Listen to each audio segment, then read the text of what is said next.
Ladies and gentlemen, it's that time once again for XRL X3 to get underway. I'm your main host, Insane Leader 13 here, and once again I'm being joined by XRL Torpedo. Torpedo, in real life Formula 1, it was a very interesting day today, but now we turn our attention to the virtual world. What can we be looking for today at France? Some exciting battles. Obviously, there's still a lot to play for, like in lower parts of the drivers' championship and constructors as well, since Whippy wrapped up the title last week. But it's still a lot to play for in X3. Be interesting. hmm Right now, we're still waiting on some of the other drivers to show up, but real quickly, we'll go ahead and run through the current standings as they are. Well, actually, I can't even do that because the standings were not updated after Italy, apparently. So we can't actually go through the standings because the standings have not been properly updated. However, one thing of note is that there's a three-way fight for second in the championship right now between XRL Dino, XRL Ozda, and Retro Rixie. Now, as of now, we are still waiting on XRL Dino. Oh no, XRL Dino is here. So all three of them are here, and we know they all will be good to go for today's event. This could end up being very interesting between the three of them. Ozda has been very, very streaky. He'll go one or two races and have some great runs, and then we'll just have some absolutely horrible runs, so like 2 or 3 races afterwards. So it's been really hard to predict how his results have been. Retro has had a lot of good runs that just get crippled constantly by bad luck. I can think of at least 5 scenarios off the top of my head this season that I've seen where a good run for him ended up going way worse than it should have. And then Dino is the counterpoint to that. Dino has just been silent and consistent the entire season, and that has been what's brought him up into the fight for second in the championship. But I do want to say real quickly, Whippy, absolutely fantastic on his part. In 7 races, he's won 5 of them, including 4 in a row. That is unprecedented. What was a really close championship battle early on, he kicked the tires and lit the fires. And wow, he's blown everyone out of the water to a level I don't think anyone anticipated. Yeah, like he went on that run as well, like midway through the season, like after Australia, and that's when Asda like dipped in his form, and that's really what like got Whippy the championship. Right now, we're just waiting right now to see if anyone else is going to... apparently, they're not going to wait. They're just going to go right away. For whatever reason, there are only 12 drivers who have shown up, which would be an extremely small lobby. That kind of lobby size is closer to what you would expect in Dev and not X3. Typically, X3 will run between about 15 to 19 drivers. Yeah, there is a few that are running late, so they've got till qualifying ends to get in the lobby for the race. But the big thing about this is that this means that this Q1 will basically end up becoming a glorified practice session. Because 15 drivers will advance into qualifying 2, and we only apparently have 12 drivers. So even if 2 or 3 people show up, everyone will just automatically make it into the next qualifying round by default. This is, for all intents and purposes, a glorified practice session. Yeah. They can go, if it's dry, they can just literally go onto the wet compound tires, just do a slow lap on them. If they could. Well, they could. Interesting to see as well, like, what's going to happen with Whippy. What, is he going to just race like normal, or will he just not really push as much since he's wrapped it up? And also will Asda just... Obviously, as there's fighting for second, he'll go for that race win, and will we see that? Could we see Dino maybe like trying to fight, go for the race win as well, and Retro Rixie? Just loads of people that can win this race.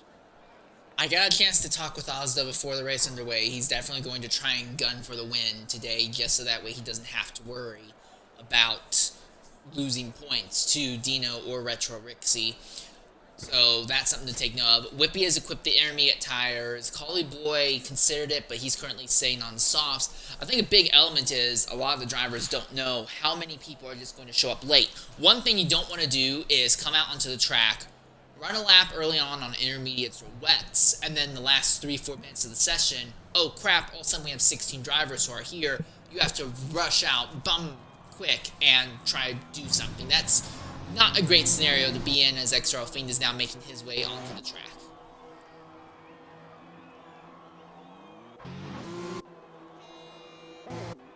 Let's see, who is that in the Alpha? Oh, it's Brutish Metal. Brutish Metal is the first driver to come out onto the circuit today. Fiend has gone on to the full wet compound, is on the full wet compound tyre, Cowboy on the intermediate. Some of the drivers today are racing with the We Race is One helmets, or some of them might, for Pride Month. We'll probably be seeing that in the fight in Brazil as well, across all tiers.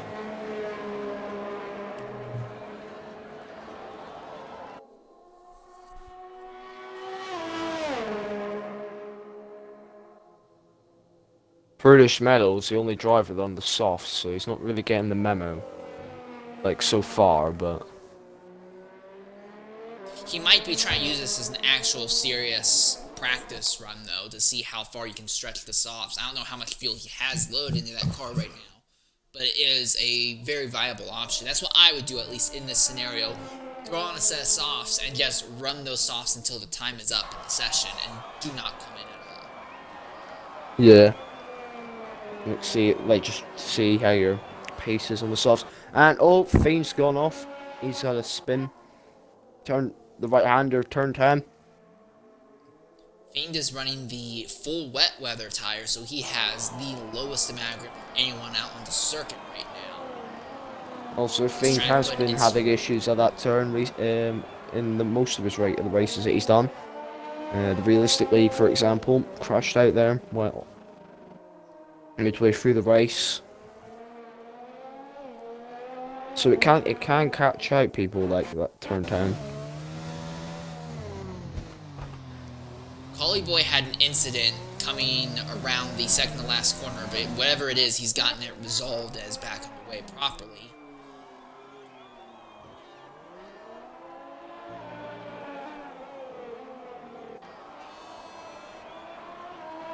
I think we're up to 13 drivers. I think Fratter's joined. Yeah, Fratter's so is now joined. Up to 13 drivers.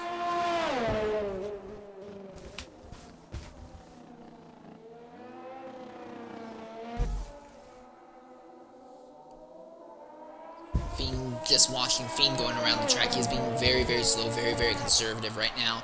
Not really trying to push anything too hard because you don't run the risk of damaging and tearing up that equipment. One benefit about running at France, as unpopular of the circuit as this is, at least here you do not have to worry at all. Well, not at all, but you have a significantly reduced worry about tearing the car up after slamming into walls or stuff. You almost have to try to hit the walls around this circuit. They're all very much pulled back. There's a lot of runoff here. A lot of chances to save the car.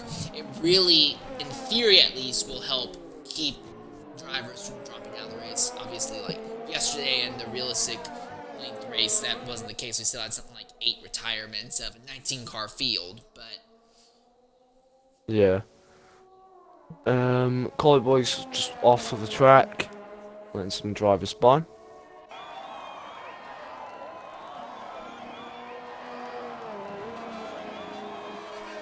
I see tire marks there in that long sweeper in Sector 3 of someone apparently just went straight off, but I don't know who. That is, it's Mr. Anderson. He went off. That's caused yellow flags. Collie Boy also went off at turn 10. Whippy 144.629 is the fastest time so far. See what it's the only time thus far, but now Scholl beats that 131.153 on the softs, so now you have an idea when it comes to what the softs can actually do. Fiend 156.376, so massive difference in ability compared to the softs, intermediates, and wets around here. Dino's gone second, 1 minute 43.792, so he's beaten Whippy's time on the intermediates. Dave Ewart is currently coming around in the last few corners right now, and he will be saying the time also on the intermediates. Boothie is out on track on the softs, and Prudish Metal is also doing the same thing, but Prudish has actually aborted his attempt and comes right into the pits. Fratters is also out on the circuit on soft tires, but everyone else is just using this as a burner and getting rid of an excess set of intermediates here. Again, typical 3-stage Formula 1 qualifying. Only the top 15 drivers will advance into qualifying session 2. We don't even have 15 drivers, so everyone here is guaranteed to advance into session 2 as long as nobody crashes out into their car.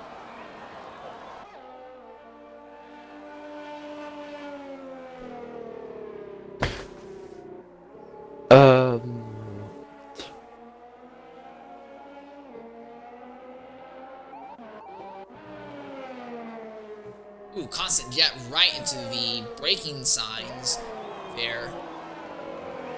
Don't know why he went off track so aggressively, but he sure did.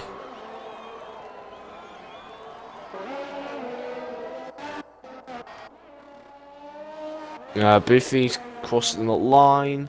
2-minute 08 lap time on the softs now, so he's just gone on a relatively slow lap just to set one in. And he's gone to the 2:08 mark, so. And he will be using this as a cooldown to come in. So a thing that could be interesting, like I said earlier, if a bunch of drivers join late, which, considering how little time is left, I don't see it happening, but if a bunch of drivers were to join late in the session, we could see a mad scramble by guys to get out onto the circuit and try to set laps. I don't see that happening. You would need 16 drivers, and right now we're only at 13, so. Yeah. Frado's got his lap in, 1 minute 31.989 second. Collie Boy is out on circuit running these soft tire compounds. He's in the middle of an out lap. I think Boothie, and Ozda has, okay, Boothie just blew right through the chicane. Okay. I'm not 100% sure what the point was for that, but that's what he decided to do. Prudish Metal on an out lap. Collie Boy is going to begin his flyer lap very shortly, and Constant Jet is currently there entering Sector 3 on the intermediates. Ozda has retired from the session already. He feels that there's no need to worry whatsoever.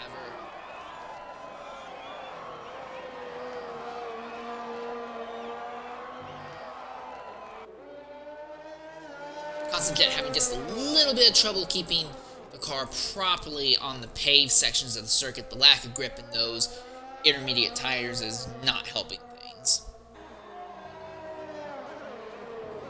And apparently from Mr. Anderson had an issue where his game completely crashed, so that's not going to help him whatsoever. But again, he will automatically advance to the next round. So. Yeah. But then he might get that glitch where he starts at the back. We're not setting a time in Q1. Constant Jet 1 minute 50.248, puts him 6th.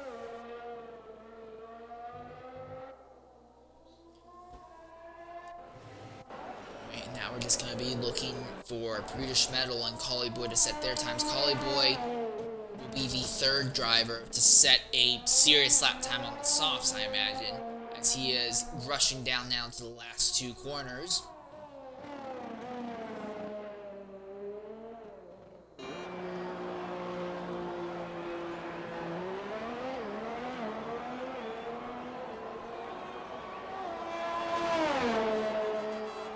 Oh. Oh, at 30.224. Yeah, that's a good 9/10 faster than Scholl, so he's definitely got everything put together in the AlphaTauri. This entire weekend, the AlphaTauris have been looking very, very good in XRL. Now we look at Prudish Metal. Very nearly goes off circuit, but he's still there. He's still in the middle of the green lap, and he will be the 11th driver to set a time, assuming nothing weird happens in these last 3 corners. Oh. Mr. Anderson has gotten back in, and he is in the middle of an out lap right now.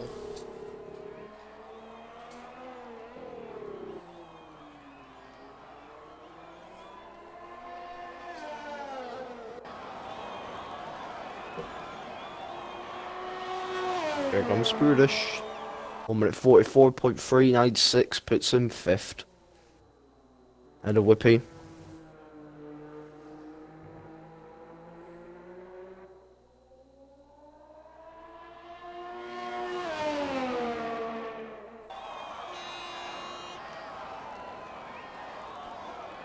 Retro is saying that he has not properly loaded the car setup for today.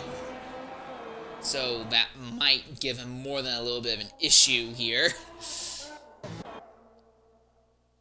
Now Mr. Anderson in the Ferrari is in the middle of a lap. He will be the 4th driver, I imagine, to set a serious competitive time on the softs.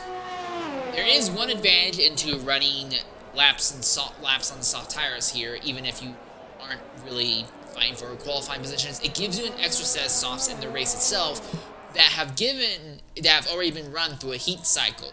So when a tire set has been run through a heat cycle, that means that they will get back up to temperature a little bit faster. It's not the greatest benefit, but in the very short term, it helps because it means that those tires will be quicker up to pace, and you might be able to get the jump on other drivers around you, depending on the circumstances. It's not the greatest idea ever, but it can work, and we've seen drivers be able to make that kind of thing happen from time to time before.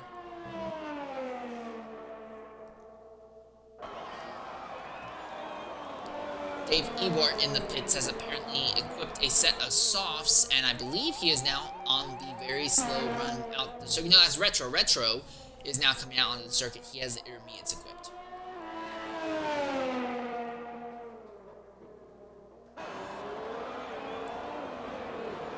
Alright, final quarter for Mr. Anderson. Pops open the DRS right about now. And at the line, Mr. Anderson will set a lap time of 1:29.436. That blows the time of Collie Boys out of the water as well. So the Ferraris absolutely have it put together today. Or at least Mr. Anderson's Ferrari does.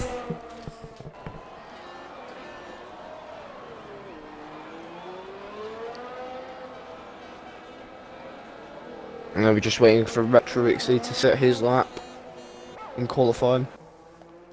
1.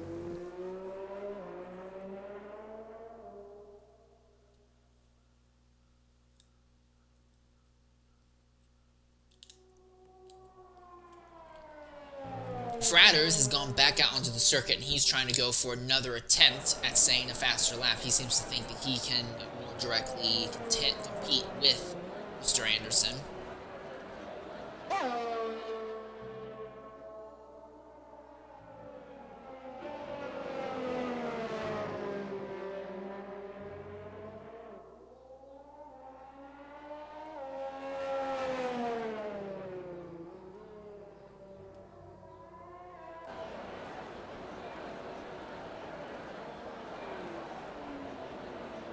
And for those of you who are watching, we apologize. There's just not a whole lot actively going on the circuit right now to report on.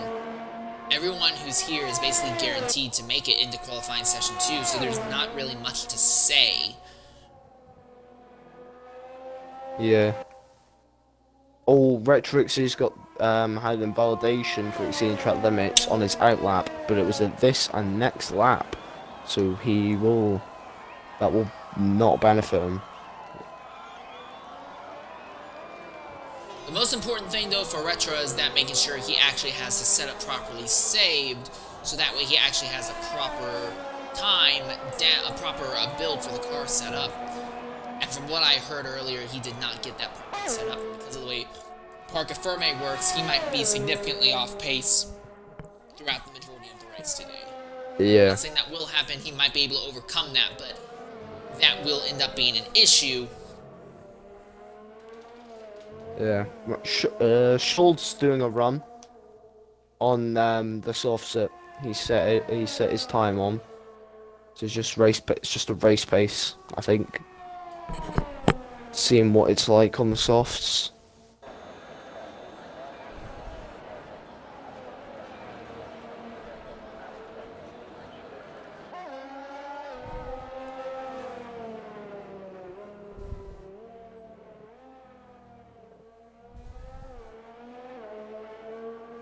he's coming back and he's coming into the pits. And with that, Retro's going to try and go for one more lap, and he is the only driver out on circuit right now. He should be fine unless he invalidates it, which I don't like that. I mean, even if he invalidates it, he's automatically guaranteed to advance in the next round. So yeah. Hang on. Oh, there he goes. it's still legal, apparently. Yeah.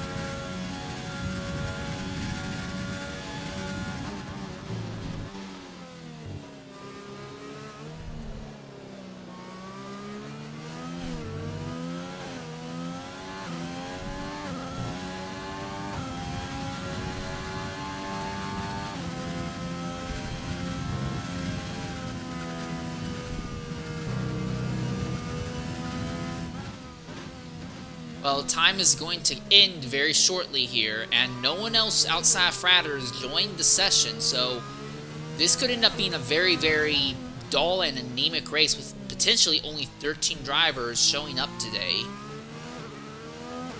Yeah.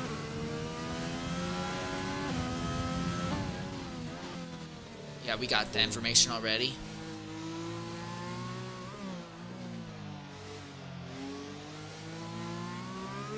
Alright, and there you are, the time is up, and we'll just wait for Retro to cross the line, and then the session will, for all intents and purposes, be over. 148.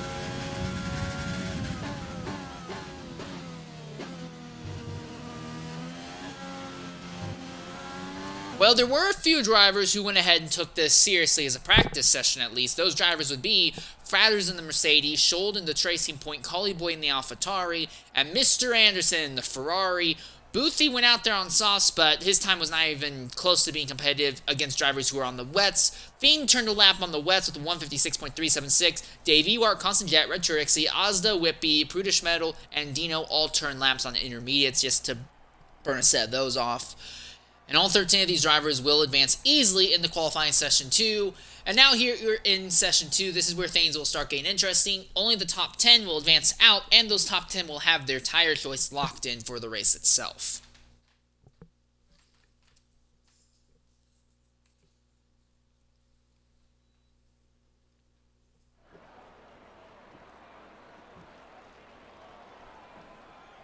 Now for Q2.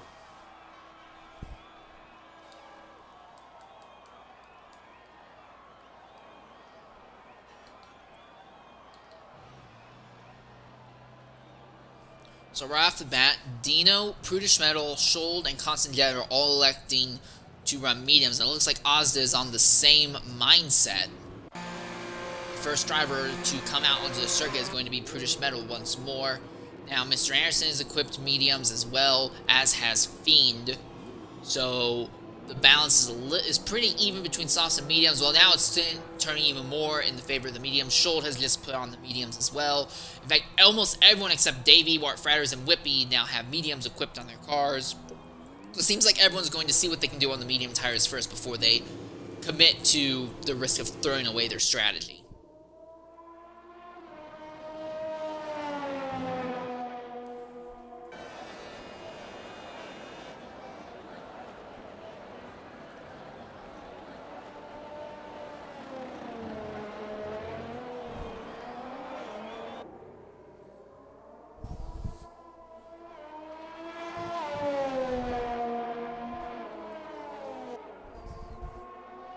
Currently, I'm just watching Dino as he's going down the second straightaway, but a little bit farther behind him is a small little gaggle of cars.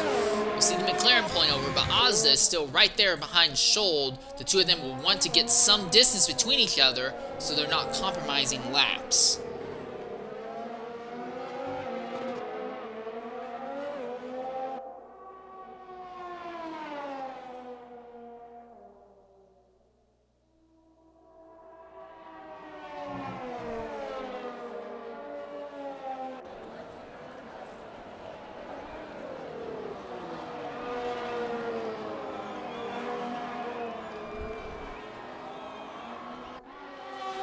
Push Metal now in the middle of a flyer lap. He will set the lap time that everyone else will be rushing to beat, or at least contend with here.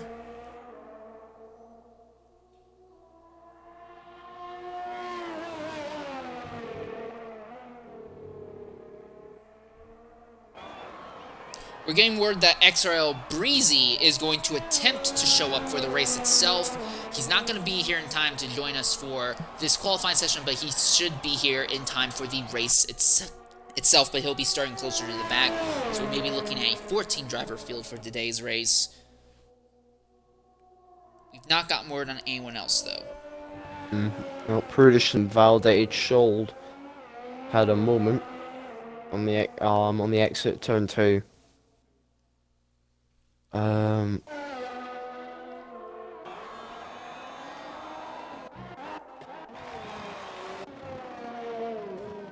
Dino right now trying to position himself to be the first driver to set a lap time as Prudish Metals invalidated the lap.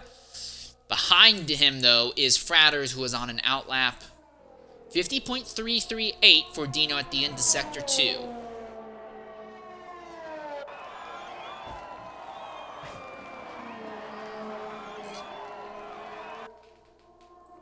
Just Dave Ewart still in the pits at the moment.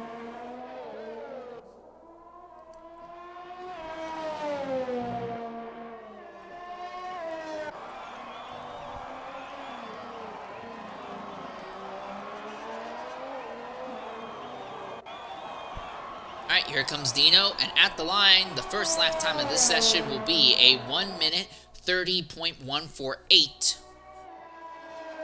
on the mediums. Everyone right now has the medium tires equipped. Oh well. Here come well. See. Fiend 1 minute 31 dead. 1 minute. Puts him second behind his teammate. Shold jumps up to fourth, 153.932, a horrible, horrible lap. He must have had some incident where he went off circuit. Yeah, he went off circuit like turn 2. Slowed him down a bit. Rich Rixie 1 minute 32.894, so that default setup is showing it. It's showing on it. Boothie not being very competitive whatsoever, 131.126. Normally in qualifying, we're used to seeing him do a lot better.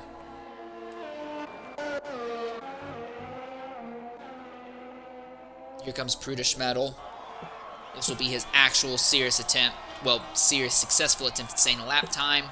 Coming down, the DRS pops open, and at the line, he will set a lap time of 1:29.999999999. So, absolutely impressive job. The first driver to break the 1:30 barrier in qualifying session 2. Here comes Fratters now.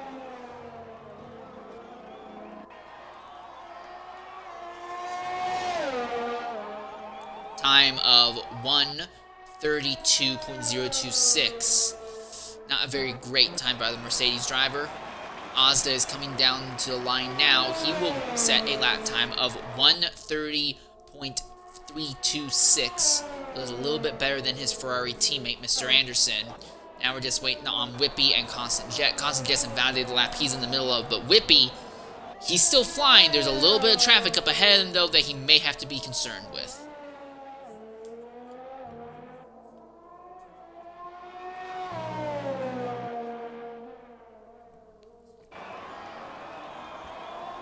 Your champion for this season of XRL X3 wrapped up the title an impressive 3 races early, so outstanding job on his part.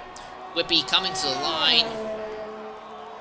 1:30.119, that's the second fastest time thus far. Constant Jet has brought it back in the pit, and Dave Ewart is still in pit lane. So as it stands right now, Fratters is the driver on the bubble with a 1:32.026. Retro Rixie is on the outside looking in, 1:32.894. Retro is going to try to be skating uphill on ice, because that is going to be a very, very difficult scenario to overcome. The proper setup was not loaded, and the car is going to be very close to a default setup for him instead. Boofy's crashed. And that was on his cooldown lap as well, I believe. Yeah. We're going to try and catch Boothie and see if he'll jump in and share what happened to him, because that's a very strange part of the track to have an incident at. Mate just lost the back end in the wall.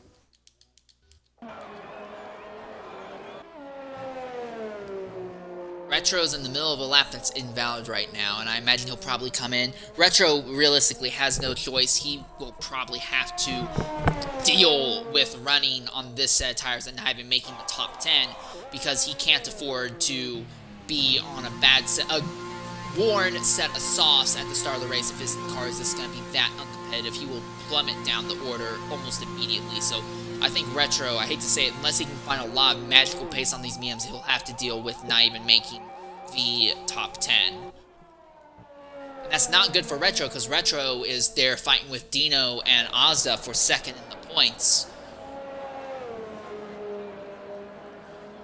Alright, here, coming into the party right now is Boothie116.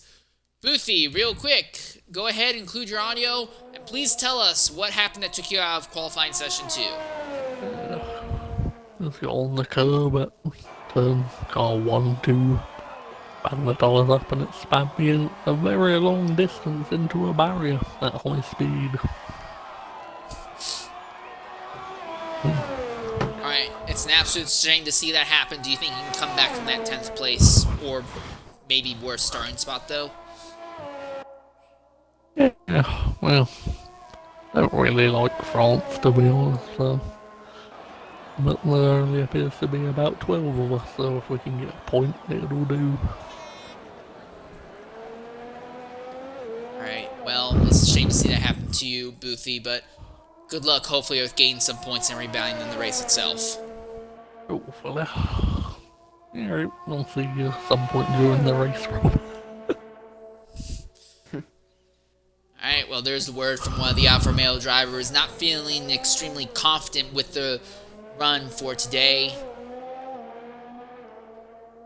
So now the question is, will Boothie be able, is it going to be possible to overtake Boothie for Dave Ewart and Constant Jet? Dave Ewart in the middle of a flyer lap right now, and Constant Jet is currently in the middle of an outlap, beginning a flyer right now.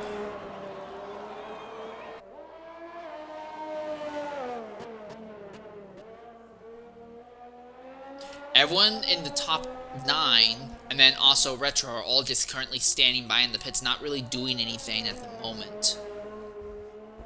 But Retro, the team has equipped softs on Retro's car, but the time he's set thus far has been on the mediums, so. He is on a default setup as well, so it is going to compromise really on his pace.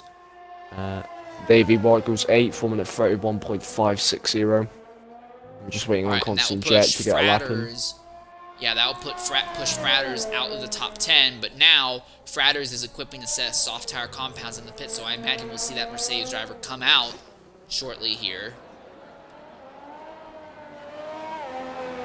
Now here's the thing, Boothie had a relatively competitive time of 131.126. To put things into perspective, Dave Ewart and Schultz's time were both slower than Boothie's also.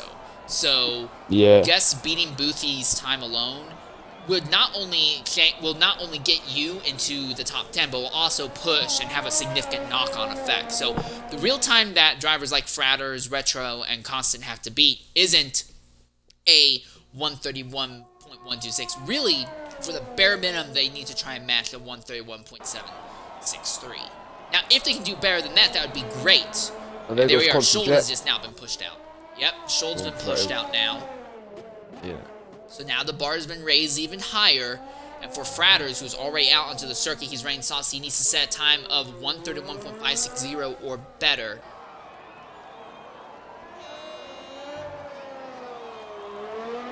Of note, I'm just going to change it from fitted to best right now. Everyone's best time has been on the medium tire compound, so there's still quite a lot of chance there for drivers to throw away strategy. And here's the thing, I myself would not like to be in the position of running the exact same strategy of everyone else, because if something goes wrong with that strategy, then you're in as much trouble as everyone else is. I will always want to be on a different strategy from the majority of the field unless I am the fastest or second fastest car in the circuit. So Personally, I think for drivers like Schold, Fratters, Retro, it can't hurt them to try and do this on softs. Except for Retro. I still think Retro, as much as I hate to say it, I think realistically his best chance is going to be to just start 11th, 12th, 13th with the mediums in this, and then just try and cope and deal with it in the race itself. Because I think right now you don't want to have worn tires on top of a bad setup. I'm going to go silent on my end in the booth though, and we're going to ride one lap on board of Fratters here at France.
Alright, and that's your lap on board Fratters, 130.217. So now Dave Ewart is on the outside looking in, and with 38 seconds left, there's no way for Dave Ewart to get on track in time to change anything. Schold is in the middle of a lap right now, and he's going to be coming out of Sector 2 very shortly. That car seems very, very twitchy, though. Yeah, I've been on board with him, and it's really, the car's just been very twitchy on like the whole lap on the exit of the corners. So I'm gonna be honest, it's not looking like he's going to make it to the line in time, and he was 2 seconds down. Yeah. So I think Schold has been, for all intents and purposes, pushed out. And despite the fact that this is going to be really crazy, we're only going to have 9 drivers going into qualifying session 3, because Boothy's time is still faster than Dave Ewart's. Yeah. So yeah, only 9 drivers are going to make it into the next round of qualifying. So yeah, a very, very lean and still strange round for qualifying here for XRL X3 at France. But Fratters, I absolutely love what he's in a scenario of. He is now on a different tire compound than everyone else around him. He went out there, did 1 lap on the softs, not going to have to worry about significant damage, but those tires will have already gone through a heat cycle. He's going to be right on top of it as long as he doesn't get into anyone else's side pods or wings or anything like that. He should be able to gain a few positions at the start. I think Fratters could be in a very good position for the race itself. Yeah, it's actually good. It's good he's in Q3. Hopefully he can get some another points finish. He's like he did in the outlier. But Q3 it's all gonna be like really serious then. Like figuring out who's gonna be where on the grid for the race. It's still a little bit up in the air if XRL Breezy is going to be able to join the grid or not before the race gets properly underway.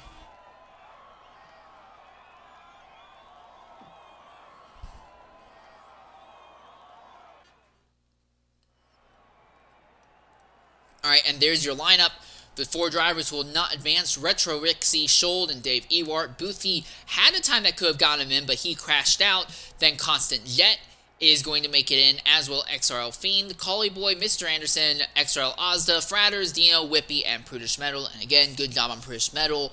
The only driver in Q2 set a time faster than 130 with a 129.9999999999999 toaster 99999.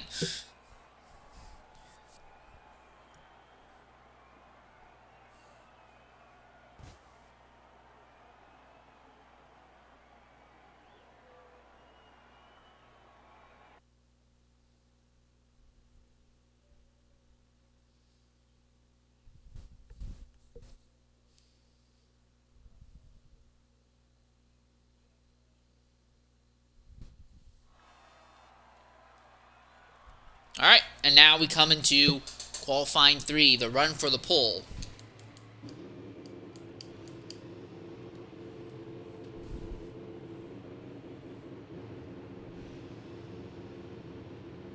The crucial part heading into the race.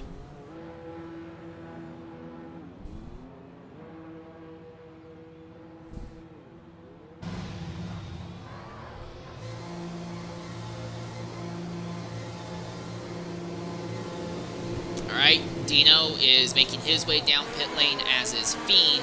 It's going to be XRL Ozda, though, who's going to try and be the first driver onto the circuit. You can see Whippy right there behind him.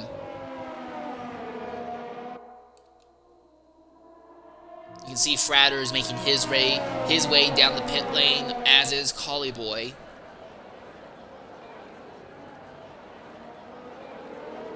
Still waiting to see what Mr. Anderson and Constant Jet are going to do.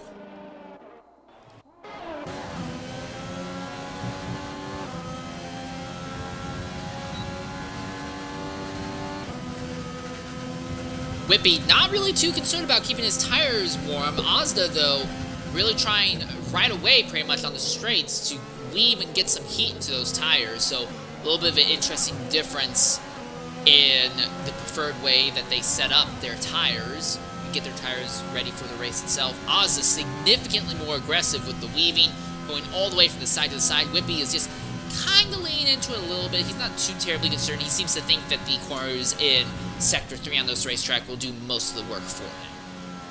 Alright, so now Constant Jet is the only driver who has yet to get on the get off of pit lane, and that has changed right now. So all 10 cars are out onto the race circuit.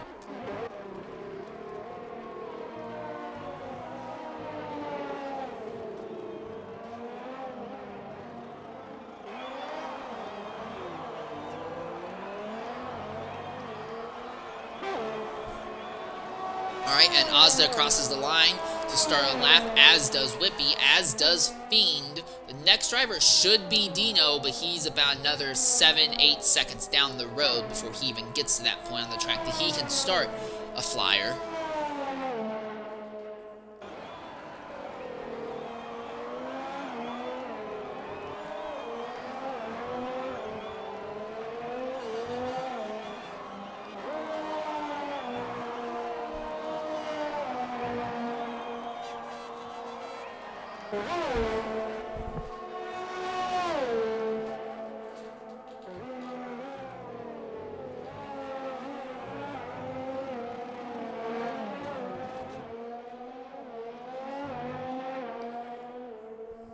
Gaps between Fiend, Whippy, and Ozda all seem to be relatively equidistant to each other.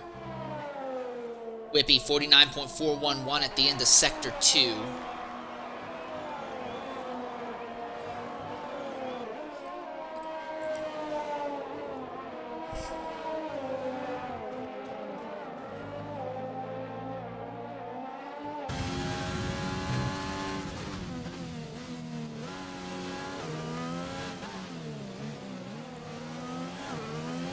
Alright, around the final corner, and the first 3 drivers across the line will set their lap times. XRL Ozda will come across the line first. He'll set a lap time of 129.591. Whippy knocks out of the ballpark with a 128.730. And then Fiend sets a 129.340. Then we will be anticipating Dino's lap time as he comes around the final corner. Coming down the line, the DRS pops open, and at the line, the other Red Bull driver set a lap time of 129.050. So the Red Bull is very much hooked up today. British medal now, and into the line, 1 minute 28.947, so he could be in contention. He can... Collie Boy, 129.438. Fratters, 129.770. It will be in his interest to be as high up this grid as possible so we can really maximize the use of the softs that he'll be starting the race on. Mr. Anderson will be the 8th driver to set a lap time in the session. It is good enough for 4th, 129.057. Constant Jet's going to take him a little bit longer to get there, but he is coming down right now through the last 2 corners in the tracing point.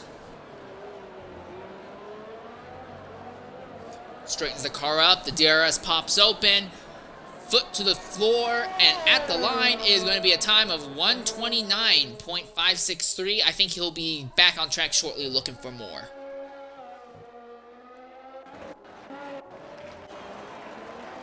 So Ozda is going to go for another lap, or has gone for another lap. This was not a cooldown. He went for 2 flyers in a row. Will he improve? He does. Jumps all the way up into second. 128.874 now. Invalidates right afterwards, but I imagine this will probably be a cooldown lap. Again, at this point, Ozda, I'm sure for pride purposes, he'd love to be ahead of Whippy, but he doesn't need to be ahead of Whippy. His main focus is going to have to be Dino, and to a lesser extent, Retro Rixie, so that way he can fight for second in the championship. British Metal is coming to the pits, as has Dino. In fact, I think the entire field, except for Ozda, is coming in right after that first flyer lap. They're going to come in, de-stress, see what could or couldn't improve. Actually, I take that back. Mr. Anderson is going for another lap, apparently. So both Ferrari drivers are going for 2 laps. Does Mr. Anderson improve? He does improve by a little bit, enough to get him up to 4th with a 129.016. Constant Jet is on a cooldown lap. He's 2 seconds down, so yeah, there's no way he's going to improve. He'll definitely be bringing it into the pits here. And I imagine Ozda will be coming into the pits this time also. There's actually still a decent amount of ERS in that Ferrari also right now.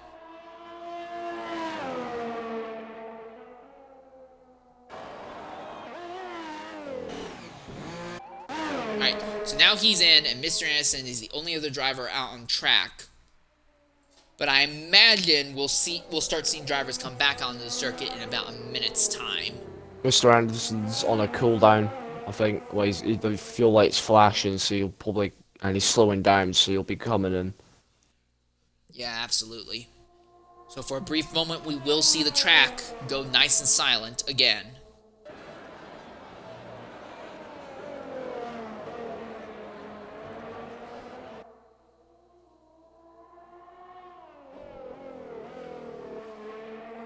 We're getting word from the Ferrari team that they're having issues with the DRS going down the straights here.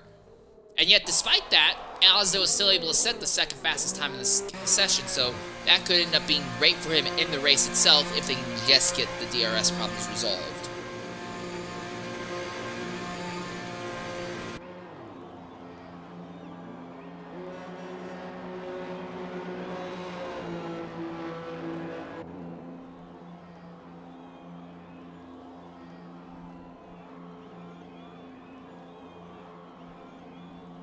Alright, and we are getting word that Breezy is here, so we will have a 14-car race for today's event. Still an extremely small grid, to say the least. I know France is a very meh circuit, and this game is near the end of its life cycle. Most people are kind of done with it and are looking forward to the next thing right now. But still, for X3, which is basically the 3rd highest tier when it comes to the XRL titles, it's very, very strange to see such a small field.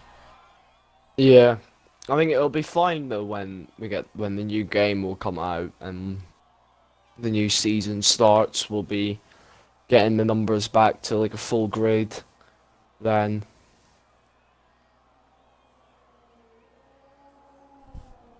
But for now, we'll just got to deal with what the numbers we have.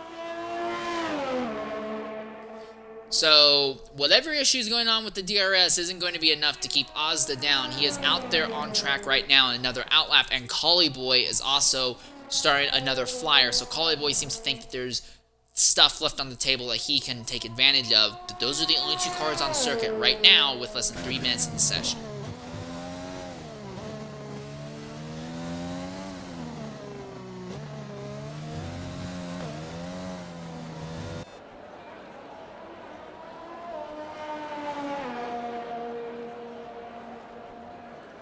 Alright, now it looks like Mr. Anderson is making his way down pit lane, and I believe he is also being joined by one of the alphas, that would be British Metal.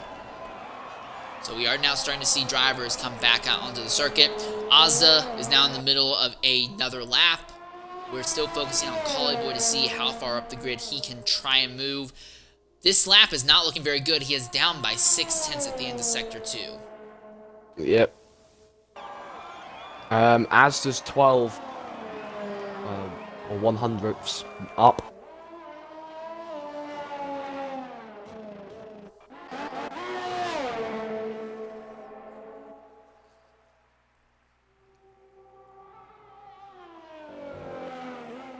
marginally up. Went marginally up in the first sector and Heinz invalidated it. invalidates it. Yeah. That was kind of bullcrap because I've seen drivers cut that a lot more aggressively and the game's not validated them. So, track limits in this game continue to be absolutely screwbally. Yep. The good news for Ozda, though, is that he can kind of lean back, recharge the ERS just a bit, and assuming there's still fuel in the car, he will have time for one more shot at this.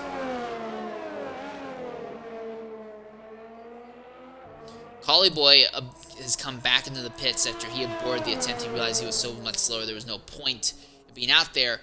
But now, with a minute and 15 seconds left, there is no way for Collie Boy to improve whatsoever. So he is going to be guaranteed 7th at best. But everyone else, though, is out on circuit right now. Ozda being another flyer lap. Here comes Prudish Metal. Here comes Mr. Anderson. They are coming across the line, and they will set their flyer, well, their next attempt at flyers now. Here comes Constant Jet. And your champion, XRL Whippy. He invalidated that prior lap, but I think it was early enough that won't have a knock-on effect in this round. Yeah, it will not. And then Fratters, and it's extremely imperative for Fratters to try and make up any grounds he can, so that way he can really get the maximum use of the softs when he starts the race compared to everyone else on the mediums. Yeah. And then the two Red Bulls, Dino and Fiend, are coming to the line. Actually, Fiend might not have timed this very well. I don't think Fiend is going to make it to the line in time. No, he won't.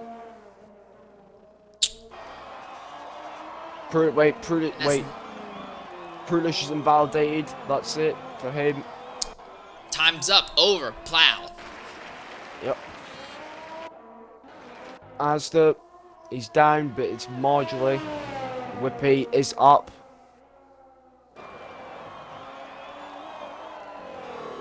So it's basically now. Well, now let's wait and see. Asda crossing the line. 128.740. So he did improve. He did move up the grid, but he definitely improved. Now he's only 100th off the time that was set by Whippy. Anderson invalidated the lap he was on. Constant Jet is going to be the interesting one to watch, but he was down by over a quarter of a second at the end of Sector 2 and did not improve significantly at all. Whippy at the line. What will he do? 28.4. Woo! A very impressive improvement by Whippy. Now here comes Fratters. DRS is open and coming to the line. He will set a new time as enough for 8th, 129.452. The last driver to come across the line will be XRL Dino. Whoa!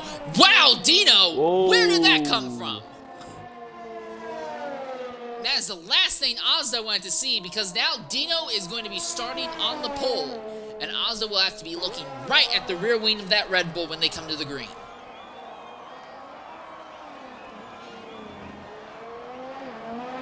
Well, qualifying is over, and your pole setter, he definitely held back for most of the session, but when it came down to it, he really performed. It is XRL Dino.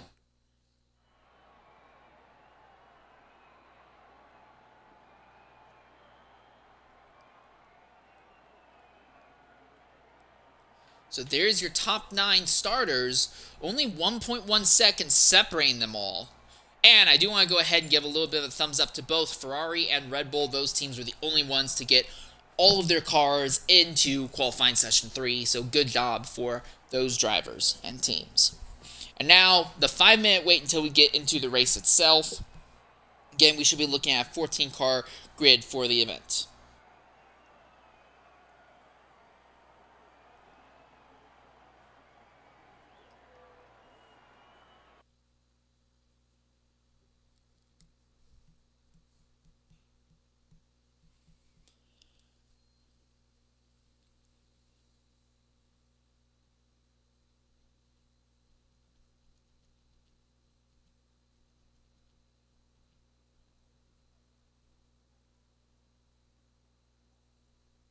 Alright, well, for now, we'll just stand by for about 5 minutes until we get underway. We'll be back shortly here at France.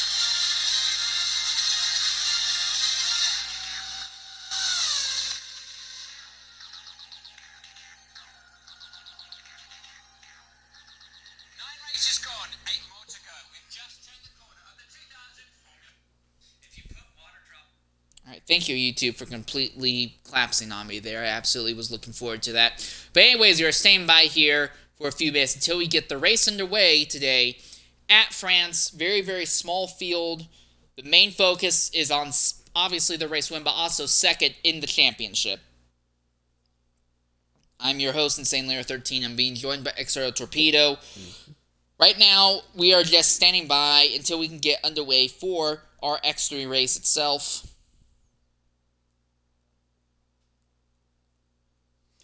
The game is giving XRL Breezy significant issues trying to get into the lobby, apparently, but...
Alright, just staying by. We should be getting underway shortly in about 2 minutes' time, if not a little bit less.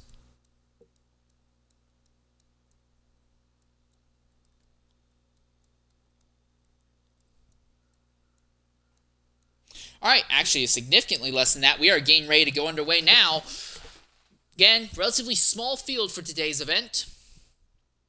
Well, but hopefully there's at least some action to look forward to. I mean, it's France. I wouldn't put a whole lot of hope or betting on that. It will be interesting to see what Ozda can or can't do against your pole setter as the lights are coming on. 4 lights, 5 lights. And it's lights out, and the way we go here, right off the line, Dino and Whippy are in a dead heat, but it looks like the Red Bull's a little bit better coming down the straightaway as they go into the braking zone. Whippy and Dino continue to hold even for the top spot. The Renault briefly gets his nose in front, but it's going to be Dino who puts himself at the top. Schultz gone. Schultz been spun round. And he's fallen all the way to the back with front wing damage, and the virtual safety car's been deployed. And Ozda, an absolutely horrible start, started third and immediately plummeted to 6th. A ton of cars gained between himself and Dino. That is not what he wanted to see. But for Retro, a small benefit. He is now up into the 12th position now. Oh, what's going on here? Breezy has managed to get himself in the Mercedes when he's in the Williams. I don't think that was his fault on his part. I don't know. I think he just got put into a random car. Not really his fault. It was.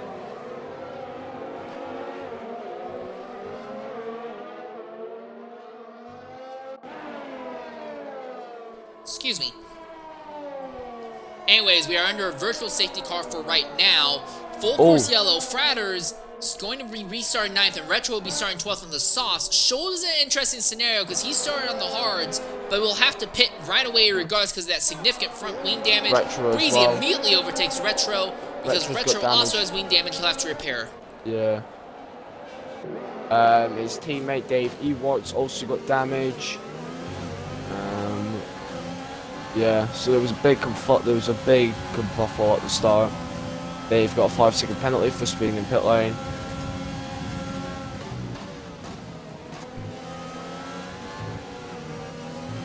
Alright, so now the question is, what will Whippy be able to do to Dino for the race win? Whippy has won 5 of the last 7 races. He has been borderline unstoppable until he is. He was not able to attend the Mexico race, and then and the race that we had at Hungaroring, he was leading until he crashed out coming to the green flag.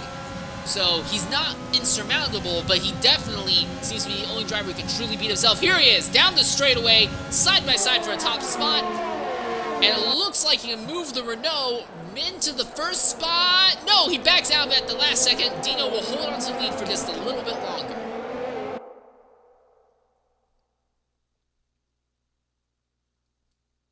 Retro, Scholl and Dave have all fitted on the medium compound tire. Should get them relatively long into the race. Oh, and Fiend has just had an incident. Fiend completely off circuit. He's back underway now, but that will drop him significantly down the order, out of the points as it stands now. Oh, Boofy's gone. He's on the spin, and he's got damage on the wing. And I have to wonder if Boothie may have had trouble reacting to Fiend's scenario, and that's what led to him having an incident right afterwards. The 2 Mercedes of Breezy and Fratters have found themselves on the track. Constant Jet is closing in on Collie Boy ahead of him. And DRS has now been enabled. The real interesting part is going to be what can Whippy do to Dino. Ozda has climbed his way back up into the 5th position now, but it's a 2 seconds before he will be able to get to Pruder's Medal. The top 4 are all closing in on each other right now. Yep. Boofy, meanwhile, making this stop onto another set of mediums at the moment. Breezy just chasing down his teammate Fratters for 8th place. Ooh, look at this run by Whippy with the DRS assist. He'll easily squeeze by Dino on that straightaway. Your new leader is your champion, XRL Whippy.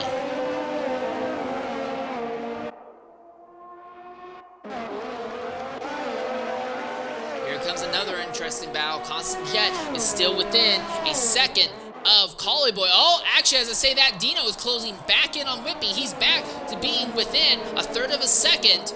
He'll fall off a little bit here due to the aerodynamic wake of that leading Renault, but once they get back onto the straights, he will have DRS and might try and make another shot for the lead again.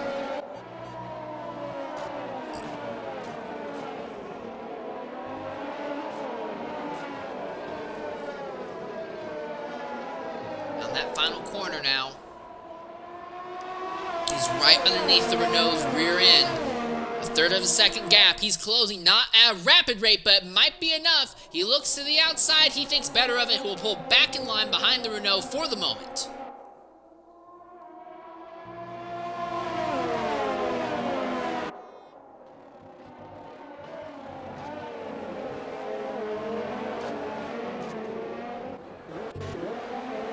Constant Jet still there behind Collie Boy trying to make something happen.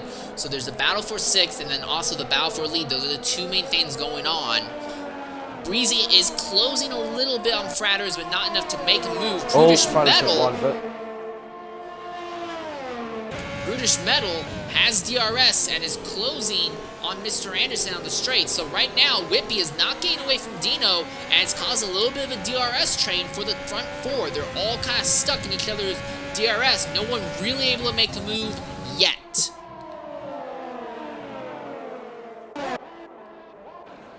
Breezy is getting close though, but he is quite low in ERS compared to Fratters, so that's summon.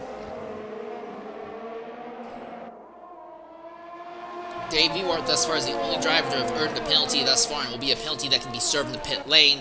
It was for speeding entering the pits when he came in to get repairs done to the car. Here we are, onto the straight once more. Dino's fallen off the back of Whippy just a bit, and he might be under threat from the Ferrari of Mr. Anderson. Indeed, Mr. Anderson really closing in down the straight, despite the fact that both of them have DRS. The thing is, it's not enough. Anderson not able to get close enough to even get side by side with the Red Bull, but that goes to show that Whippy does seem to have the car put together very well for race pace. He is starting to open a slightly small gap on Dino. Yeah.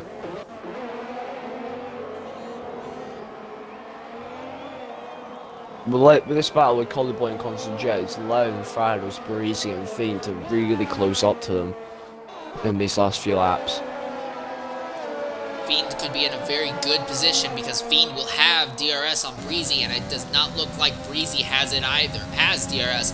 So this might be a chance for Fiend to move up into the 9th position. There he goes, side by side down that long back straightaway, and he will slot right in line. No issues for Fiend. Move him up into the 9th spot now. Constant Jet's moved up to 6th. He got past Collie Boy on that straight. A crucial move for Fiend. Now we can chase down Frados in the other Merc. Breezy is not done yet. He is right there behind Fiend, putting some heavy pressure on the Red Bull. The advantage for the Red Bull, though, is that he will have DRS. He might, not saying he will, but he might be able to get close enough to Frados to get DRS off of him. Frados went a bit wide in that corner, so might allowed Fiend to really close up a bit more. Fiend and Breezy are breathing over each other and over the car of Fratters. The soft tires are not working out for Fratters nearly as well as I thought they would. Fiend is going to end up breezing by Fratters down the straightaway without any issue whatsoever, and Fratters is now open to a potential attack from his one race teammate Breezy. Yeah.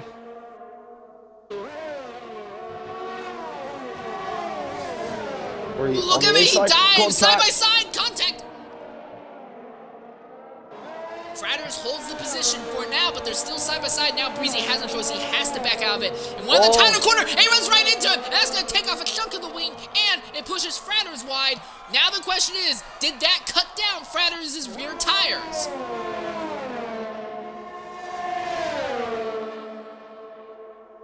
There, and he gets back past.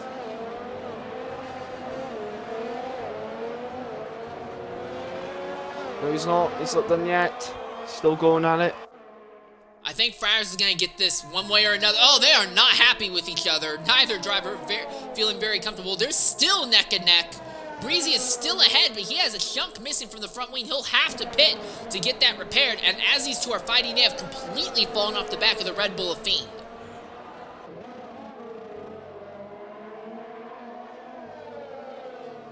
Oh, close. Again, between the two. Yeah, I think you can tell these two are not traditionally teammates. Breezy just kind of plopped into this car for one time. All right, Breezy comes into the pits to repair the damage. Fratters, I'm guessing. Oh, and Collie Boy tried to come into the pits and completely missed it. He's got to do a full lap. I don't know if he went to go in the pit, so he might have made a mistake. Breezy though gets on those hard compound tires, so he's going to try and go to the end on that tire. Retro X3 is struggling, got a 3-second time penalty for multiple track limit warnings. So it's showing he's really struggling on that default setup. Yeah, for Retro, the most important thing on his part right now is going to be seeing drivers getting dropped out and kicked out of the race through crashes or significant disconnects. Otherwise, I don't see any way that Retro will be able to score points today. Mr. Anderson has fallen off the battle for a lead just a bit, so it's become more of a three-way fight. Whippy, Dino, and Prudish Metal here, as your champion continues to lead the field right now, but he's not pulling away from the Red Bull that much. Breezy immediately try to get moves done. This one's going to be for Dave Ewart in the McLaren for 10th. But he's just went by him very easily. The DRS assist really makes overtakes easy for cars that, frankly, are almost impossible to make normal overtakes with. Breezy immediately, though, gets a time penalty, but it looked like that was bullcrap because I was focused on him and I didn't really see him cut the circuit, so I don't know what the game was thinking there. But maybe I saw wrong, but that definitely seemed like bullcrap to me. The battle for the front, though, Dino has closed back within half a second of Whippy, and he's doing a good job staying behind the Renault throughout the twisty bits in Sector 1. Where Dino really seems to lose time to Whippy at is Sector 3. But he seems to be even, if not slightly better than Whippy in Sectors 1 and 2, although that could partially be helped by the DRS.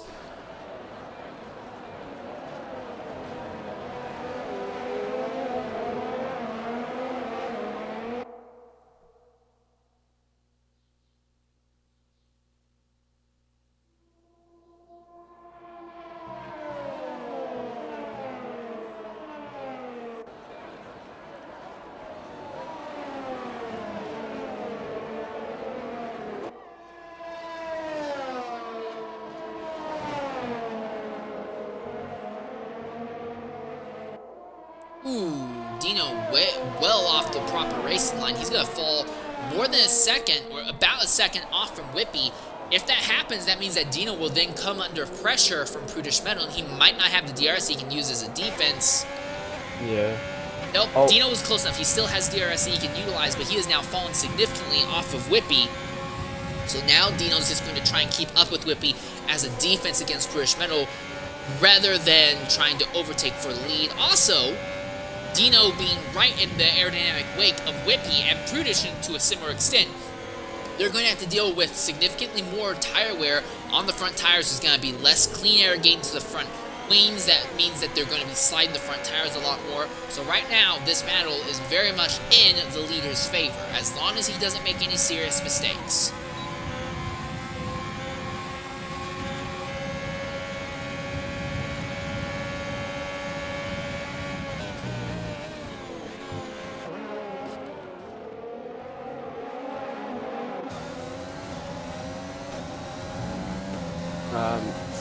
Breezy's going to try to chase down his teammate Frados for 9th, who Frados on a fresh set of mediums who not long pitted. So apparently the contact between Breezy and Fratters was enough to cut down Fratters' tires, so he had to come in, had to get onto a different set. But not to mention Fratters that also started on softs that were falling off significantly, didn't actually pay him nearly the advantages I thought it would. So Breezy does not have to worry about pitting again. Everyone else may have to pit at least once in this race. So I'm not saying the win's going to come to Breezy, but assuming nothing goes terribly wrong, he should be able to move up the grid a bit once pit stops cycle through.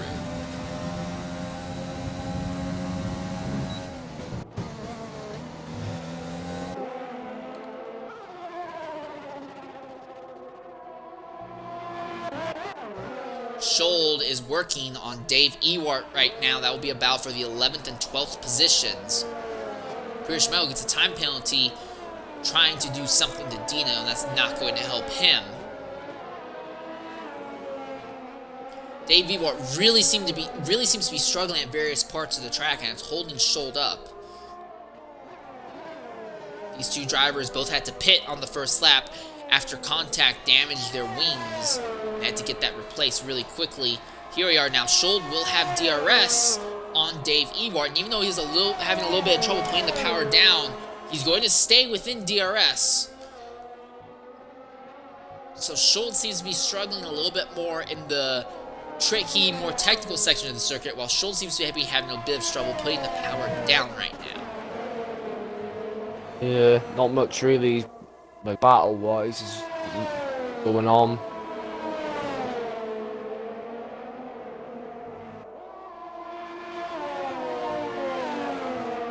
So Ozdemir qualified third, but he very quickly fell down the order, and he hasn't really rebounded much. He's only come back up to 5th, and he's still a good 6 seconds off of Prudish Metal alone, and closer to 8 seconds off of the championship leader. So for right now, it's not looking good for Ozda. That team might want to consider jumping onto a different set of tires to try and get on a different strategy, because otherwise Dino will just continue to hang out in second position. Dino is fighting with Ozda for second in the championship points. If he can just finish ahead of Ozda, it will help him significantly in that battle. Well, Dave Ewart and Scholl really close to each other, really putting up the fight. And Scholl's got past for 11th. Dave Ewart will still want to fight. Dave will have the advantage of utilizing the DRS when they come onto the main straightaway. Closing in a little bit under braking, but not the greatest at putting the power back down. So although he has the DRS and he is closing, he's not going to be close enough to make a move at the end of the straightaway. If Scholl can just keep that car together throughout the technical set that's here in Sector 1, he should be able to open a nice enough gap to Dave Ewart that the battle will not matter. Dino had something happen. He has fallen off significantly from Whippy in pace.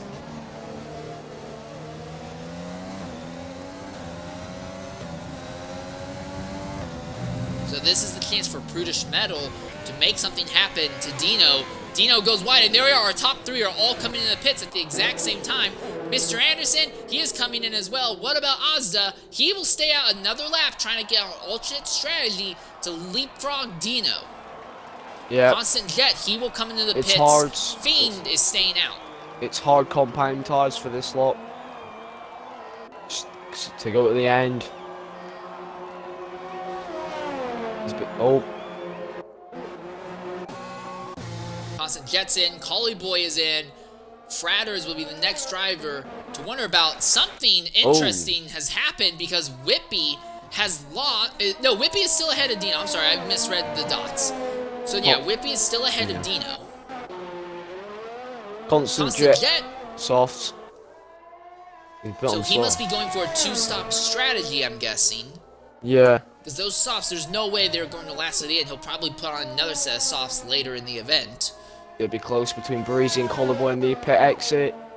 Here comes Collie Boy.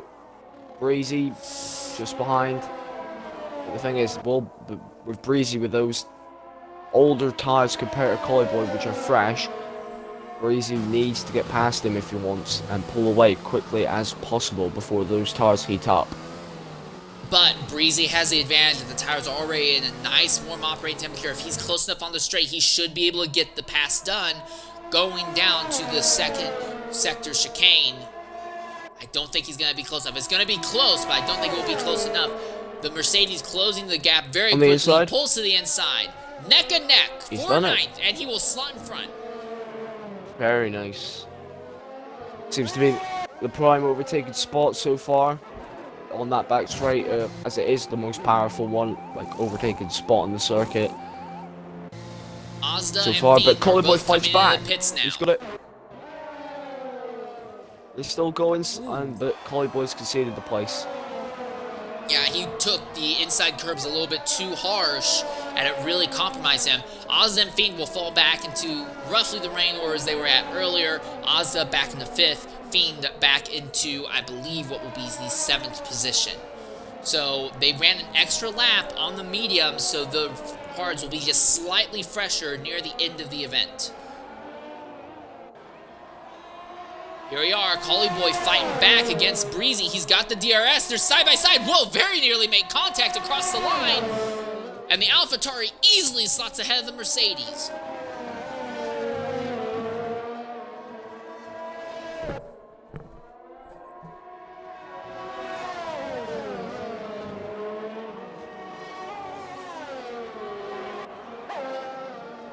Breezy will be close enough. He will have DRS back on Collie Boy. Will he be close enough to utilize the DRS to get in front or not? I don't think so. It looked like Collie Boy had a better run coming onto the back straightaway. And although the gap seems to be staying consistent, if not closing just a bit, it's not going to work. I think Collie Boy, in the end, is going to end up holding on to 9th position over Breezy. And this is pretty much the only battle left on track. Everyone else on the circuit has pretty nicely spaced out at this point in the race. Yeah. Pit stops have all been, well, pit stops have pretty much been done. Scholl, Boofy, and Retro XC probably going to be making another one. Also, Constant Jet. So there's really not going to be much battling going on across the pack. Constant Jet will make another set of stops, and Fratter still has to make his stops, like you said. But other than that, I think it's done. Dave Ewart is in a very frustrating position where he might be able to get up into 12th or 11th, but there's no chance I see that he will be able to get into 10th position. Everyone outside the top 10 seem to be stuck in a little bit of a race of their own, but none of them are in a position that they can leapfrog into the top 10 unless some massive misfortune takes place amongst the leaders.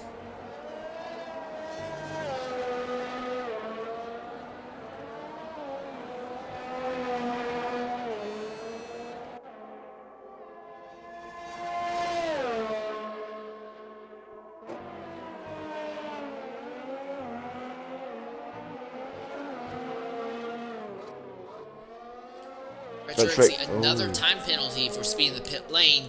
As we look right now, he has more time penalties than anyone else with 14 on the books right now. Here he comes, making another pit stop onto the hard compact tires, so he'll go to the end of the race. Not a good day for Retro XC with, especially with that default setup he's running. He's not really found pace around this track that he would have liked.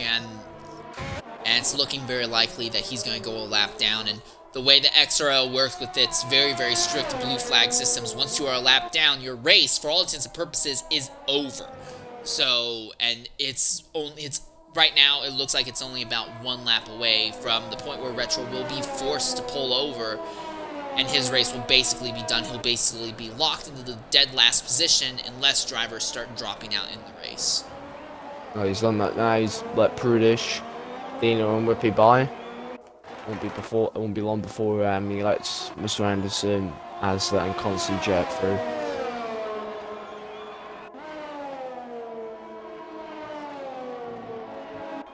Neither McLaren doing very good today. Dave Ewart running in 13th, 24.7 seconds off of 12th place. So right now, neither McLaren in a position to take home any points in the Drivers' or Constructors' Championships.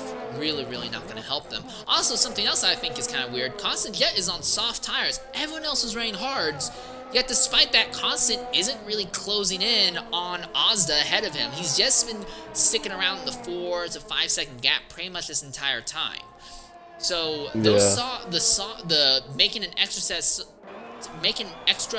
of pit stops, running 2 sets of soft tires, I think are really not going to help Constant. I could see him falling all the way to 9th or 10th by the end of this race, just because he'll have to make another stop. Yeah. Mr. Anderson's closed up on Retro XC, so this is the main straight. He's pulled over to the right hand side, and he's let off the pulled off the acceleration, and allows the Ferrari by.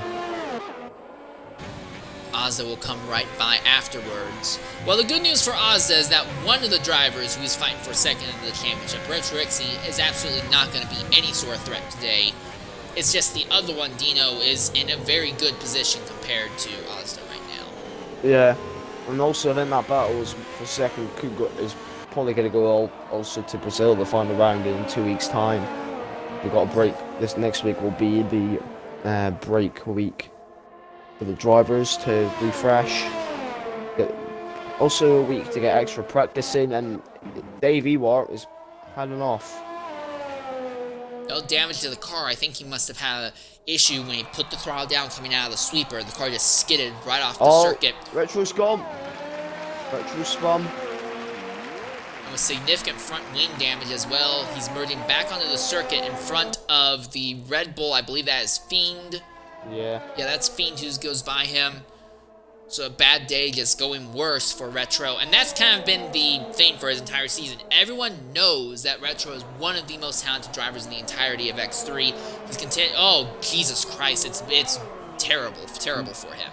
The default set, it shows that he's going with a default setup because he's locking up in every corner that he's in. So struggling to put on the brakes and everything, so I don't. He might try and keep going. We don't know. Retro was in a position to win the Bahrain race early on in the season, had a significant lockup going downhill in Sector 2, we came out of a virtual safety car, the car completely bounced off the circuit, and he fell significantly down the order.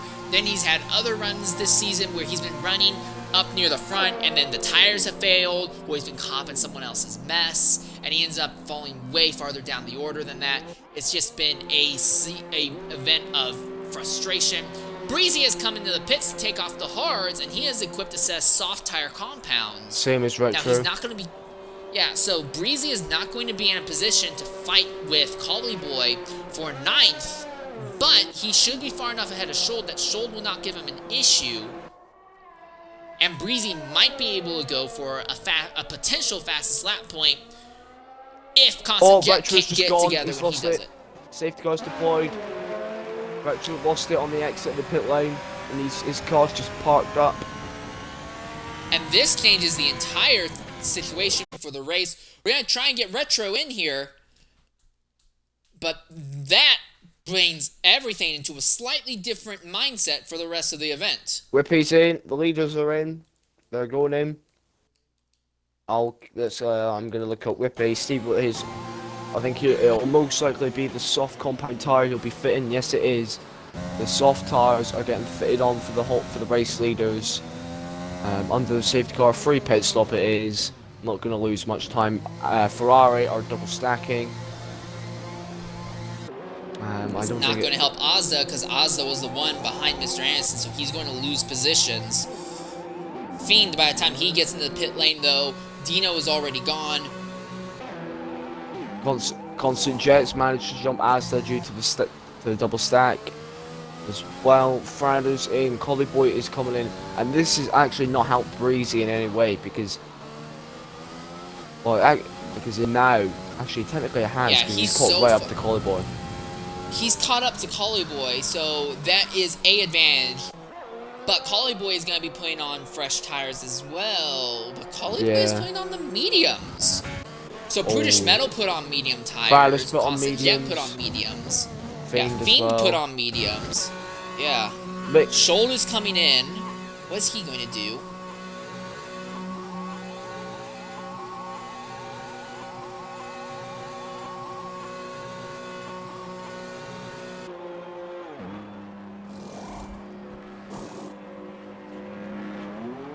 Schold equips softs. Dave Ewart is in right now, and he is going to equip softs as well. Boothy is coming in, and he will take off his hards, and they will put softs on that machine as well. So everyone is on a relatively even playing field. So now the question is, what's the better choice, the softs or the medium tires? The medium tires, you know you'll be able to push until the end of the race when we finally go green. I think we're going to go green on lap 20. I personally, though, I think the softs were probably the better option because even though the softs will be falling off in the last lap and a half or so, I think the position and time you'll gain in the first 4 or 5 laps on them will outweigh that.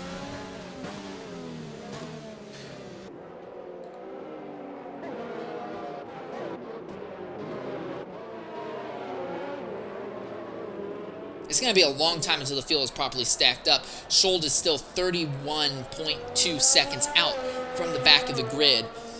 And then Dave Ewart and Boothy are another 9 and 8 seconds away, 9 and 7 seconds away respectively, so.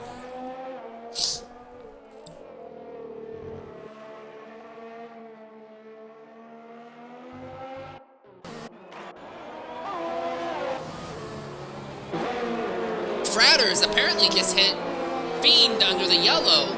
I don't see any damage to either of their cars, though, so I have to wonder if the game might have misinterpreted that.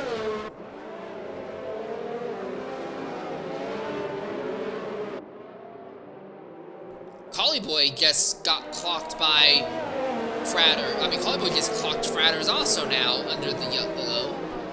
That's weird. So a bit of weird stack-up issues going on in the back, and it's putting a lot of artificial extra penalties on the drivers farther back in the grid. Excuse me. 1 minute. Still waiting for like Boofy, Dave, Ewart, and Shold to catch up. Shold is almost there.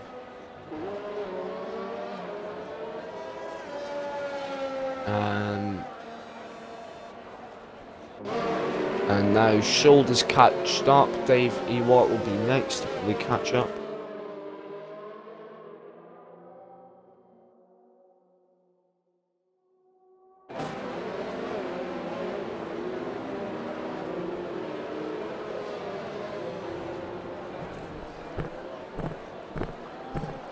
Boothie still about 15 seconds out from the back of the field.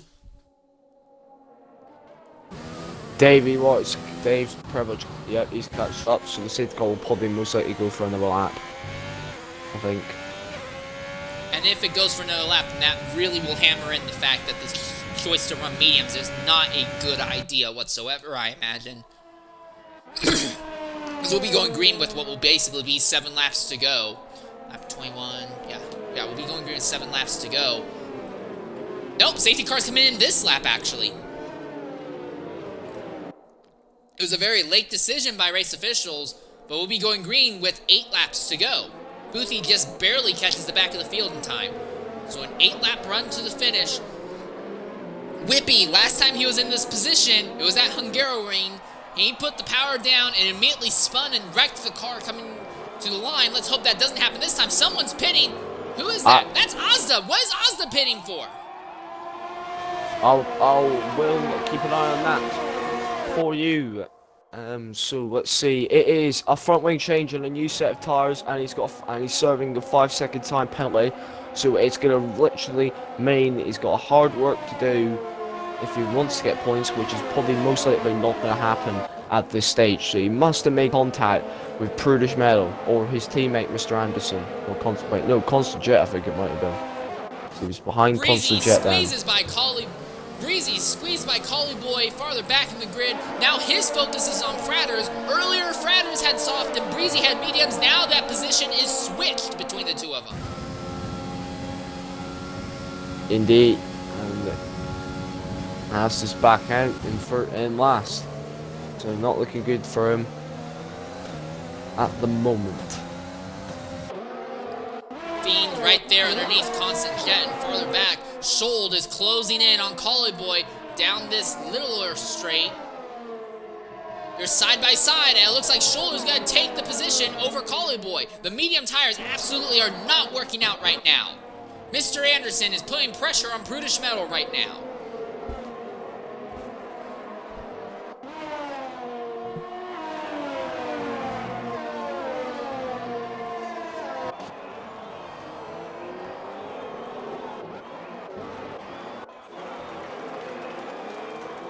Prudish Metal has already fallen 2.2 seconds off from Dino alone in that lap. Mr. Anderson is right there, not going to be able to make a move yet, but he is there and he is putting some heavy pressure down.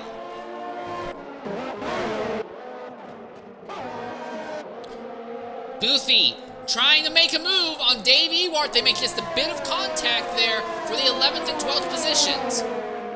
Boothie makes a dive to the inside of the McLaren. He's got it for the moment. Now he puts his focus on... Yeah, now he puts his focus on Collie Boy.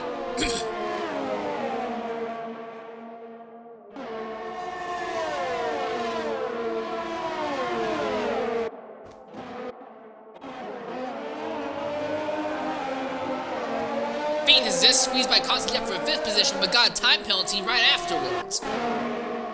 Mr. Anderson is right there behind Prudish Metal. He's going to try and make a move right here on the circuit. He has to back out just a bit around that bend. And now through the sweeper, he's back behind Prudish Metal. Breezy right there behind his one-race teammate of Fratters. And Breezy needs to get a move now, because otherwise he will fall under threat from Shold once again. Collie Boy's really using up all of his ERS at the moment, trying to keep Boothie at bay. The ERS has been re-enabled.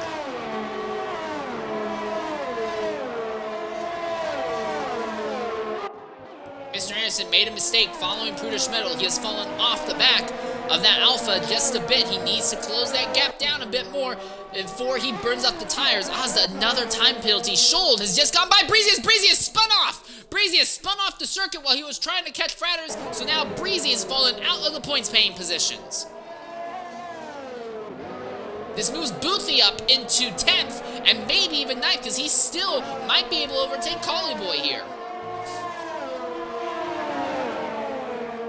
Not much damage, well, not too significant damage on Breezy's car, which is good. Boothie breezes by, Collie Boy gets 9th place. Yellow flag, Asda is just off at the moment. Well, that's compounding a very miserable game. And for Dino, this is an absolute great scenario because at this rate, neither of the drivers he is fighting for second in the points are even remotely close to earning points today. Dave Ewart putting the pressure on Collie Boy, so Dave also is going to try and crack the top 10 before this race is over.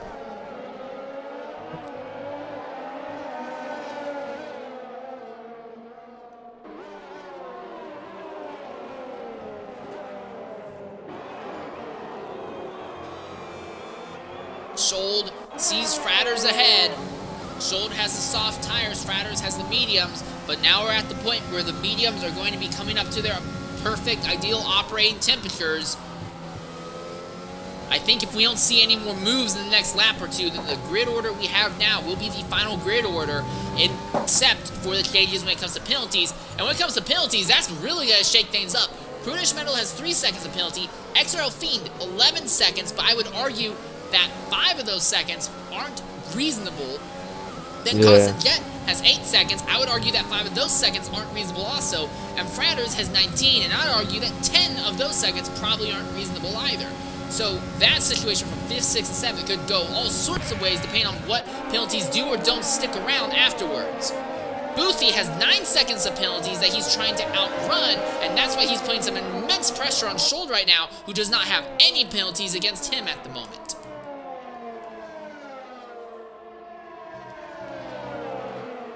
Fastest lap of the race goes to your current race leader, XRL Whippy, to the surprise of absolutely no one. He didn't get the pole, but he sailed into the lead in the first few laps and has basically been in control of the race without issues since then.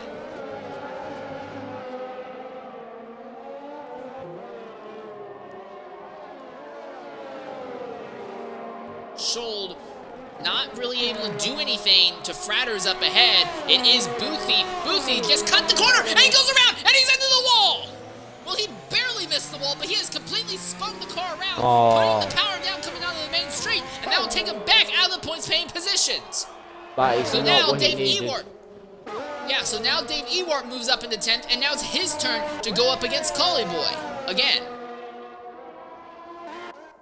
And Ozda, another instant there in Sector 3. I think Ozda has just gotten too far into his head. The race has gone from him, and it's completely demotivated him. His ability is completely gone now.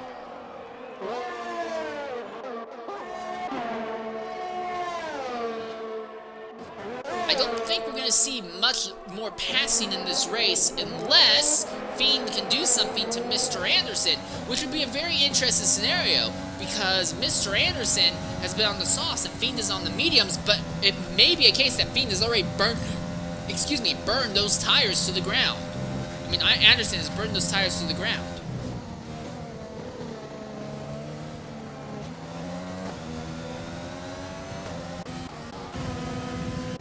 Dave Ewart's just overtaken Collie Boy by the skin of his teeth there in Sector 3.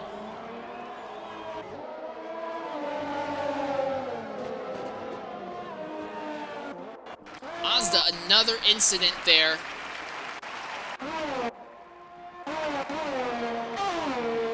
Fiend trying to make a fight on Mr. Anderson. He's got DRS going down the straight, neck and neck for the 4th position, and move Fiend up a spot. Most of the other battles at this point have pretty much evaporated.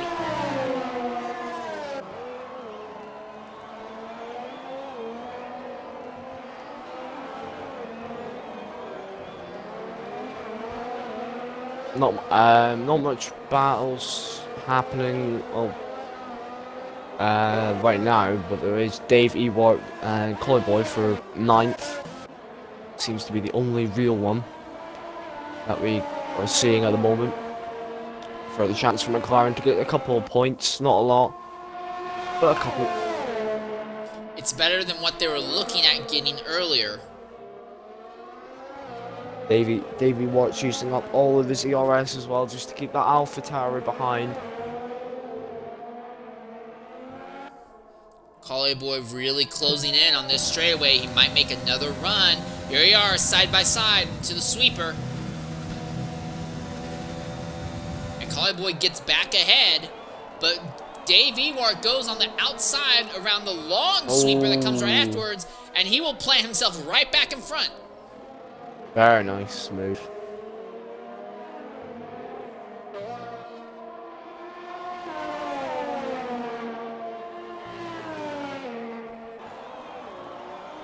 Another spin for Ozda. It's 2 laps to go now. Constant Jet has just gotten by Mr. Anderson, so now Mr. Anderson, I think he's cooked those tires. The other Ferrari is falling through the grid, so now I'm wondering if Ozda's problems aren't all self-inflicted. I wonder if there may be a setup issue with the Ferraris that are keeping them from having a serious pace as the run goes on. That didn't seem to be an issue earlier because the field got nice and spread out, but now with the field bunched up a bit more, we're seeing both of the Ferraris just kind of collapsing on themselves.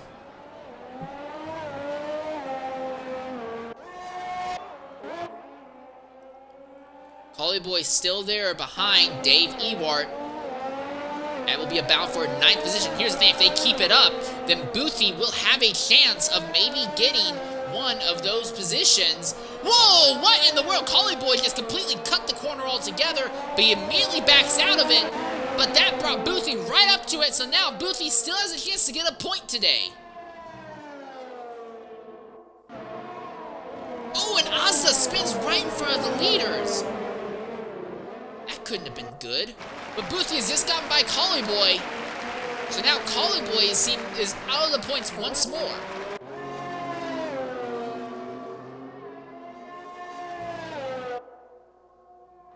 But at the front, Whippy cruising out to what should be a very, very easy. Ozda just spun again.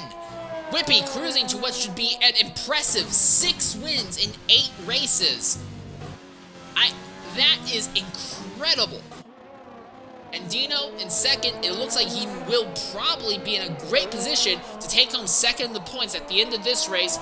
British Metal is going to come back with a 3rd, and for Red Bull in general, it's going to be a great points day for them because the other Red Bull driver is currently in the 4th position. Constant Jet is in 5th, and he has opened up a very nice gap over Mr. Anderson. Mr. Anderson is right there in 6th. He doesn't have any time penalties, so that might help him get 1 or 2 spots back. Fratters has rebounded to 7th. Schold is back there in 8th. 9th is Dave Ewart, but that's not over yet because Boothie is right there. Boy is there also. They're all on top of each other going down the straightaway. Boothie is ahead for the moment. Boy looking. They're going to be neck and neck for the position. There's a little bit of contact. They make significant contact. Boothie is ahead for the moment. Boy's not giving up yet. Dave Ewart is right there, and Boy slides the tires, putting the power down. He's going to fall out of that battle for just a moment. Can Dave Ewart do anything back to Boothie as they come back to the line? As the calls the yellow flags, he spun round. Unfortunate end to the race for him. But real battle there for the points for the final, for 9th and 10th, respectively. Whippy wins. Flag. Yeah, the checkered flag is out. Whippy first, Dino second. Fratters just got by Mr. Anderson at the line. And then he bottled it right afterwards. That's not going to help him out. Mr. Anderson jumps up to the 4th. Boothie, Boy, side by side. They're going to be a drag race to the line. Who's it going to be for these last 2 points pay positions? The nose ahead is going to be Boy. Oh, and Fratters, and they both get jumped. Fratters jumps them all. Because of Boothie's penalties, he ends up falling back out of the points paying positions. Dave Ewart jumped all of them. Dave Ewart jumps up into 8th by virtue of not having any penalties whatsoever. And Breezy and Asda are rounding up the Final positions. Oh, and Naz has got a rear left puncher. And Breezy has not got one, but is deciding to be slow.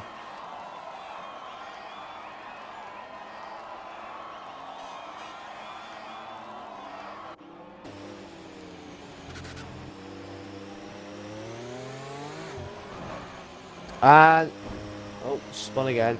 Breezy, you can overtake him. He is a lap down. Come on. Come on, you two.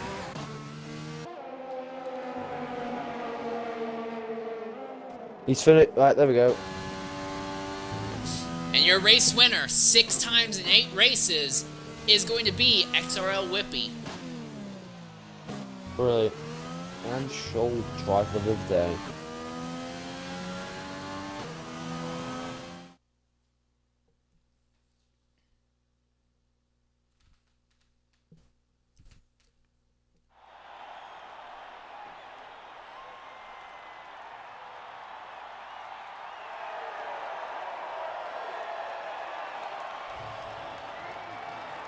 Well, that is your podium for today's event. We're going to try and get Whippy in here to see what he has to say about another dominant, impressive win here.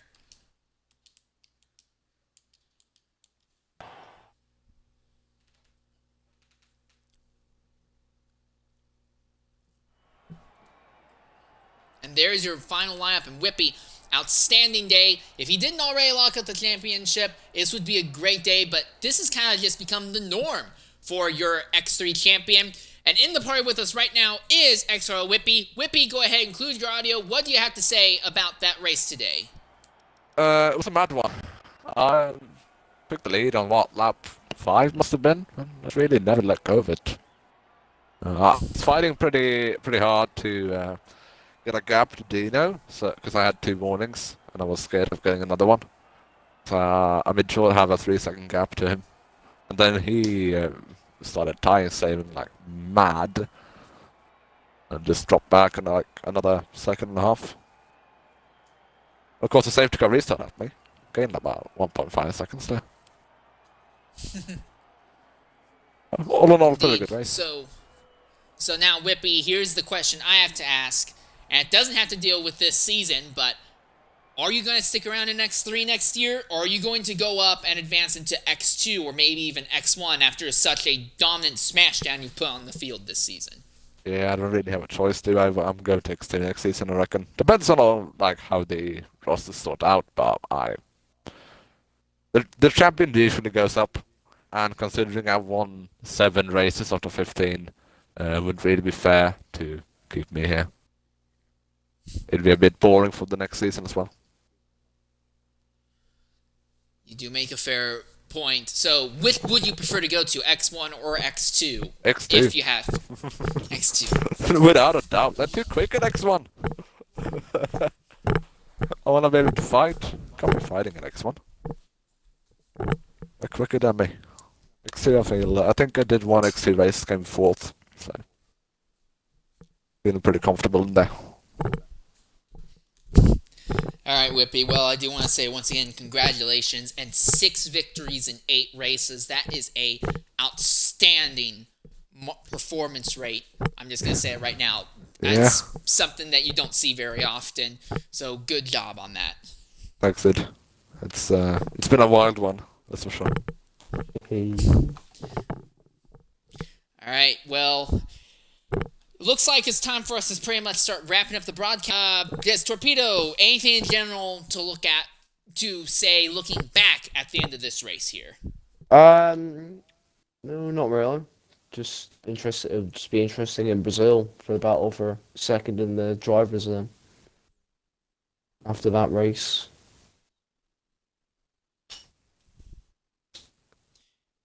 Yeah, you make a great point. I think that's the big thing to take away also. Dino is basically going to be in the catbird seat. Not only did he get a good number of points here, but he's also going to be in a good mental headspace compared to Retro and Ozda, where both of their chances to have good races completely fell apart. So we'll be interested to see how that goes in 2 weeks' time. Again, next weekend is an off week for XRL. No series will be going on. 2 weeks from now, though, it will be the season finale. However, at 8 p.m. UK time, you will be able to catch the second to last race for X2. There's still one more race this weekend for France for the XRL series. Not sure if I'm going to be there or not. There is a chance I might be broadcasting that one. But until I see you again, I'm Insane Leader 13. I've been joined by Torpedo, XRL Torpedo, and we want to say good luck and have a good day.